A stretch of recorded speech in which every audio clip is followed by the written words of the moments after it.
আমি যখন ক্লাস 3 এ পড়ি তো আমাদের একটা ব্যবসা আছে, আমার আব্বুর ব্যবসা, ট্রাক্টরের ব্যবসা, চাষের বড় ট্রাক্টর গুলা এগুলোর ব্যবসা করে, এই যে মাহিন্দ্র এইগুলা। আমাদের একটা গাড়ি নষ্ট হয়ে যায় রাতের বেলা, পরের দিন আবার চাষ করতে হইব। সিজনের সময় অনেক কাজ ছিল, গাড়িগুলো রাতের ভিতরে ঠিক করতে হইব, মানে পরের দিন সকালবেলা চাষ যে কৃষক গুলো আছে তাদের জমি চাষ করতে হইব। তো আমার আব্বা গাড়ি নিয়ে গেছে রাজীবপুর, আমাদের এখান থেকে প্রায় 3 কিলো দূরে।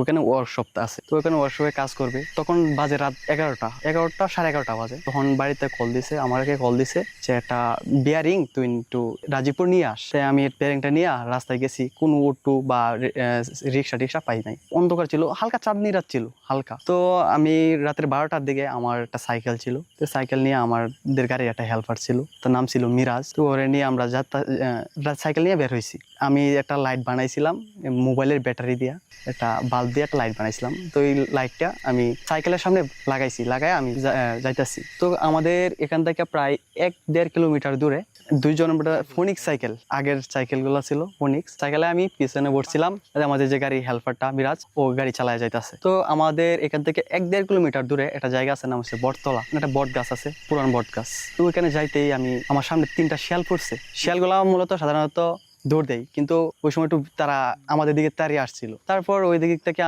আমি যে হেল্পারটা নামাইছি, আমি একটু আগে থেকেই সাইকেল চালাতে পারতাম ভালো, তার নামাই দিয়ে আমি সাইকেল চালাইলাম, অনেক দ্রুততা আমি চলে গেলাম। শিয়ালের ডাক দিতেছে, স্বাভাবিক যে কেউ ভয় পাইব ছেলে ডাক শুনলে, আর এত রাতে, যেহেতু 12টা 12:30 বাজে গেছে। আমরা যেমন গ্রামাঞ্চলে যেমন জানি যে জিন বা শয়তান, আমরা অনেক সময় তারা শিয়ালের রূপ, কুকুরের রূপ এগুলো নিয়ে আসে। তো আমরা এখানে হালকা ভয় পাইছিলাম। তো আমরা যাইতাছি, আরেকটু সামনে যাওয়ার পরে একটা শ্মশান ঘাট আছে, এখানে যারা হিন্দুরা আছে মলে তাদেরকে এখানে পুরাই।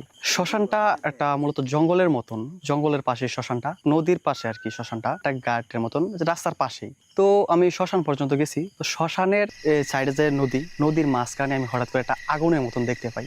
আগুনটা মোটামুটি যে মশাল গুলা জ্বালানো হয়, আগের দিনে মশাল জ্বালানো হইতো, এই সেরকম হয়েছে, পানির মাঝখানে হয়েছিল, আগুন ধরার কথা না। তো আমি এটা ঘাবড়ায় যাই। তারপরে এখানে 1 মিনিটের মতো দাঁড়াই। আমি দাঁড়ানোর পরে বিষয়টা আমি একটু বোঝার চেষ্টা করি। তো ওখানে দাঁড়ানোর পরে দেখতেছি যে আমার শরীরটা কেমন জানি ঝিমঝিম করতেছে, আমার লুমগুলা দাঁড়ায় গেছে। তারপর ওখানে আমি আগুনটা কমতাছে না, আর কমতাছে, নিভতাছে জ্বলতাছে।